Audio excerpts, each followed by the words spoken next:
Salut à tous, je suis Spire le Dragon, soyez bienvenus sur la chaîne qui déboîte. Si vous demandez à un gamin comme ça au hasard dans la rue ce qu'il aime le plus manger, quel est son plat préféré, d'abord vous allez aller en prison, parce qu'il ne faut pas aborder des gamins comme ça au hasard dans la rue. Mais en admettant que vous ayez quelques secondes avant que les flics ne vous embarquent, je pense qu'il aura le temps de vous répondre que ce sont les frites qu'il préfère manger. Tout le monde aime les frites, tous les enfants aiment les frites, tous les adultes aiment les frites. C'est super les frites. Moi, j'adore manger les frites. Ça se voit, non? Alors, les frites, c'est top. En plus, c'est pas cher. Mais ça a quand même un défaut, c'est que c'est un petit peu gras, hein. Alors aujourd'hui, on va tester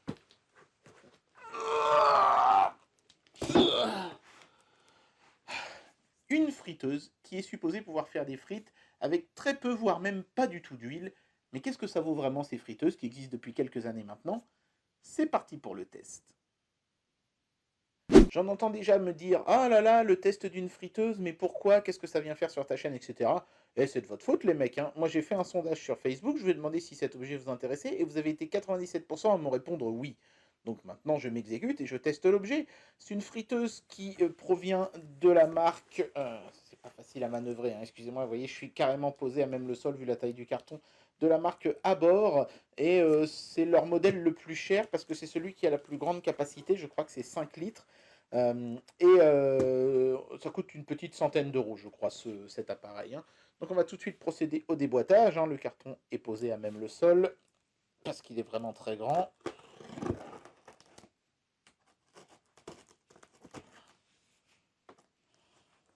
On s'est emballé d'une manière très basique, mais vu la taille de l'engin, ils n'avaient pas vraiment le choix. On va voir un petit peu comment c'est organisé à l'intérieur de la boîte.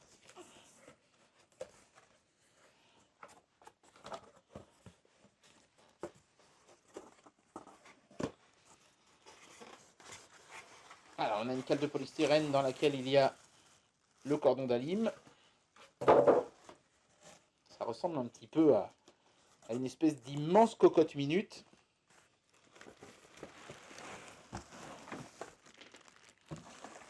Voilà la bête. Il y a un petit peu de doc dans le fond et une autre cale en polystyrène.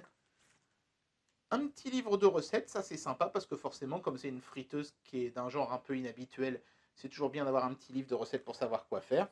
Et bien sûr le manuel qui est multilingue, y compris en français, et qui est plutôt bien traduit, hein, j'ai vérifié, ça va. Bien, alors je ne sais pas si vous allez pouvoir vous en rendre compte à la caméra, mais l'objet est vraiment de taille massive. Il est colossal, en particulier en hauteur, hein. C'est vraiment la version famille nombreuse qu'ils m'ont envoyé chez Abor. Bon, c'est sympathique de leur part, mais je ne sais pas trop où je vais mettre ça dans ma cuisine, moi, franchement. L'objet a l'air quand même plutôt sympa, puisqu'on peut voir ici un petit écran avec les différents programmes de chaleur et tout ça. On tourne le bouton pour sélectionner son programme, on appuie dessus. C'est vraiment super facile, il n'y a vraiment aucune difficulté. À l'arrière, il y a un système qui semble être fait pour évacuer la chaleur, donc il faudra faire attention de ne pas obstruer cette partie-là. Et puis il y a aussi un enrouleur pour le câble électrique. Mais ce qui nous intéresse évidemment, c'est l'intérieur, hein, le contenu de la cuve. Donc on tire simplement sur cette poignée ici, et on peut voir ici la cuve, qui est plutôt bien faite, hein, parce que elle est extractible, ou plus exactement cette partie-là en plastique s'enlève, et ne reste alors que la partie ici en métal, qui est donc un petit peu comme un système à double paroi, ce qui permettra de facilement... Alors je ne sais pas trop comment ça marche, à vrai dire, je n'ai pas vraiment trop regardé, mais je pense qu'on peut soulever cette partie-là pour pouvoir retirer la cuve. C'est évident qu'on peut parce que le papier bulle fait tout le tour. Donc ça veut dire que je peux retirer le truc, sinon le papier bulle serait évidemment coincé en dessous, ce qui serait très ballot. Alors après avoir rapidement parcouru la notice, en fait c'est très facile. Vous voyez cette petite pièce de plastique, elle coulisse comme ça, hop, et ensuite ça libère un bouton sur lequel vous appuyez et vous pouvez lever la cuve qui est donc totalement amovible. Voilà, donc je vais retirer les protections qu'il y a autour, hop, et voilà en fait la portion dans laquelle vous allez pouvoir mettre vos frites. À vrai dire, je suis un petit peu déçu de la taille de cette cuve parce qu'elle est, bon, elle est quand même assez grande certes, mais par rapport à la taille globale de l'objet est genre 3 fois plus haut que la cuve en elle-même. Donc il faudra quand même avoir de la place chez soi pour un tel engin, hein. Voilà, donc maintenant ce que je vous propose de faire, c'est de faire des frites avec cet objet. Donc d'abord avec ma friteuse classique, comme ça on va pouvoir faire un comparatif, et ensuite avec celle-là, et je vous dirai lesquelles des deux frites me semblent les meilleures, à la fois en goût et peut-être aussi évidemment pour la santé.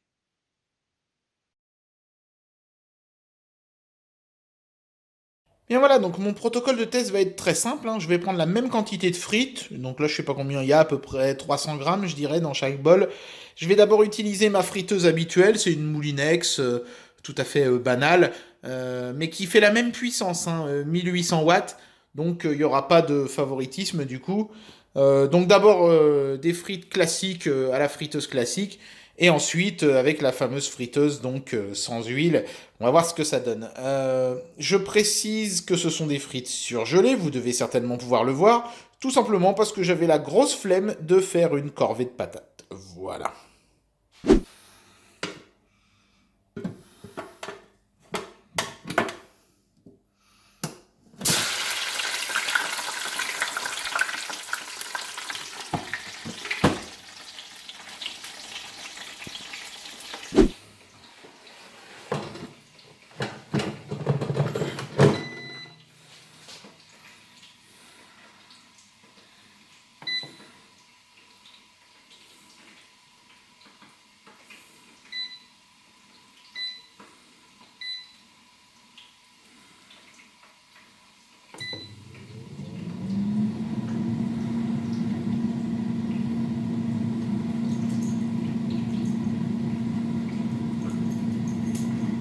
20 minutes later.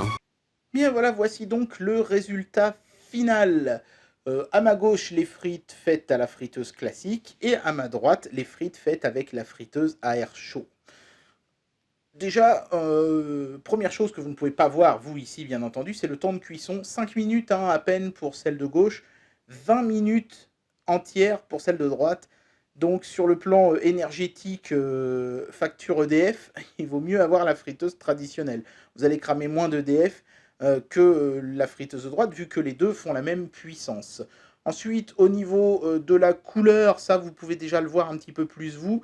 Les frites de gauche sont plus uniformes, elles ont la même couleur à peu près toutes, alors que celles de droite, c'est un petit peu plus éparse. Certaines sont un petit peu plus cuites que d'autres. On sent que c'est moins, la cuisson est moins régulière, ce qui est normal aussi, puisque celles-ci sont plongées dans l'huile, donc uniformément recouvertes parce qu'il est cuit, alors que là, c'est de l'air chaud, donc celles qui sont sur le dessus du tas vont cuire mieux que celles qui sont sur le dessous. À mi-cuisson, j'ai enlevé le panier comme il le préconise pour le secouer, mais c'est pas très pratique d'être obligé de mettre un timer comme ça et de venir secouer le panier alors que celles-ci cuisent déjà en moins de temps et ensuite surtout en une seule fois. Maintenant au niveau du goût, eh ben, là vous allez être obligé de me faire confiance. Bon, moi celles-là je les connais, hein, c'est des frites tout à fait classiques. Elles sont bonnes, elles sont croustillantes. Et puis celles à la friteuse à air chaud,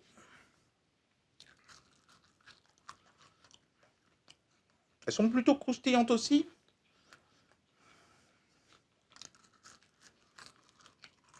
Je pense que vous pouvez l'entendre peut-être. Mais en fin de bouche, elles ont quand même un aspect un petit peu plus cartonneux que celle de gauche. C'est des frites premier prix, hein, donc c'est peut-être aussi pour ça, mais on le ressent beaucoup moins sur celles qui ont été cuites à l'huile. C'est pas dégueulasse, hein, elles sont pas dégueulasses celles de droite. Franchement, elles sont moins bonnes, je trouve, personnellement, que celles de gauche, mais ça va, ça se laisse manger, quoi. Je suis sûr que vous le dites pas à des convives et vous leur servez ces frites-là. À aucun moment, ils vont se dire, oh, dis donc, elles sont bizarres tes frites, elles ont un drôle de goût, je sais pas quoi. Mais quand tu compares les deux, celles de gauche sont quand même un petit peu meilleures.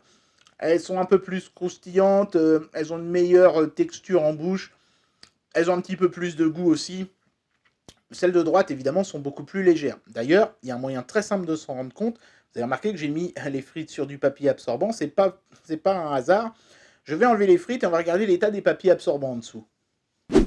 Voilà, donc toujours pareil, hein, les frites classiques à gauche et celles faites avec la friteuse à air chaud à droite. Donc le papier est quand même pas mal imbibé de graisse, vous pouvez voir hein, sur les frites classiques, c'est bien normal, elles ont été plongées dans l'huile. Quant à ce papier-ci, évidemment, comme il fallait s'y attendre, il est quand même beaucoup moins gras, hein.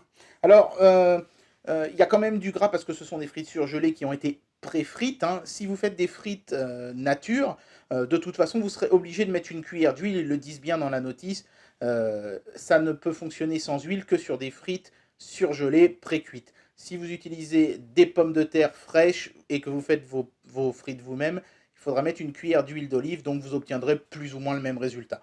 Mais bon, le résultat est sans appel, c'est clair que les frites de droite sont beaucoup moins grasses, pour un goût qui finalement n'est pas si différent que ça, donc le gain est quand même réel. Et bien voilà, j'en arrive à la conclusion de cette vidéo et je vais donner une note à ce produit. Ce que je retiendrai de ce produit, ce serait d'abord bien évidemment des frites qui sont beaucoup moins grasses. Donc cette promesse-là, elle est évidemment tenue, ce qui est logique puisque les frites ne sont à aucun moment plongées dans l'huile de friture. Le goût est plutôt convaincant, ça va, les frites ne sont pas délicieuses comme si elles avaient été frites, mais elles ne sont pas dégueulasses non plus, elles sont plutôt bonnes. Globalement, quand même, franchement, j'ai été agréablement surpris. J'étais dubitatif et franchement, mes doutes sont plus ou moins tombés. Je trouve que ça va. Au niveau saveur, on n'est pas sur quelque chose de mauvais, bien au contraire. C'est pas aussi bon que les frites traditionnelles en friteuse, mais on n'est pas très très loin derrière. Et c'est bien ça le principal. Le troisième truc sympathique que je retiendrai, c'est que la conception de l'objet est bien faite. Par exemple, la cuve est facilement amovible et facilement nettoyable au lave-vaisselle, par exemple. Et on peut choisir parmi des programmes pour faire des frites, du poulet, des machins comme ça. Plutôt que de faire la programmation du temps et de la température manuellement, ils ont mis des petits pré-programmes déjà en mémoire dans l'appareil. C'est plutôt sympathique.